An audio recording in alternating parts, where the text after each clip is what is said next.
ఈ 5 అలవాట్లలో మీకు ఒక్కటి ఉన్నా జనాలు మిమ్మల్ని దారుణంగా వాడుకుంటూనే ఉంటారు. వీడియో చాలా యూస్ఫుల్, సేవ్ చేసి పెట్టుకోండి. మనల్ని మనం సాక్రిఫైస్ చేసుకుని వేరే వాళ్ళకి పనికి వస్తే మనకి రెస్పెక్ట్ పెరుగుతుందని మనం అనుకుంటూ ఉంటాం.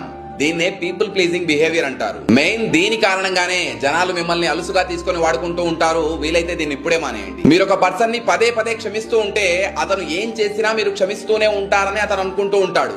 సో ఎవరికైనా సెకండ్ ఛాన్స్ మాత్రమే ఇవ్వండి, థర్డ్ ఫోర్త్ అవసరం లేదు. వీక్ బౌండరీస్, ఎవరికి నో చెప్పలేకపోవడం. ఎవరికైనా నో చెప్తే అతను ఏమనుకుంటాడో అని మనం ఆలోచిస్తూ ఉంటాం. జనాలు దీన్నే అడ్వాంటేజ్ తీసుకుంటారు. మీకు నో అనిపిస్తే స్ట్రాంగ్ గా నో అని చెప్పేయండి. అందరికీ హెల్ప్ చేయాలి, అందరి ప్రాబ్లమ్ ని ఫిక్స్ చేయాలి అని మీరు ఆలోచించడం కరెక్టే. కానీ మీ చుట్టూ ఉండే వాళ్ళలో అవసరానికి పనికి వచ్చే వాళ్ళకన్నా అవసరానికి వాడుకుని వదిలేద్దామనుకున్న వాళ్లే ఎక్కువ. సో వీళ్లతో జాగ్రత్తగా ఉండండి. మీరు ఎవరి మాట అయినా ఈజీగా నమ్మేస్తారని తెలిసిన వాళ్ళు డ్రామాలు ప్లే చేసి మరీ మిమ్మల్ని మ్యానిపులేట్ చేసే ఛాన్స్ ఉంది. మాటల్ని కాదు, చేతల్ని నమ్మండి. ఈ అలవాట్లను ఇప్పుడే మానేస్తామన్న వాళ్ళు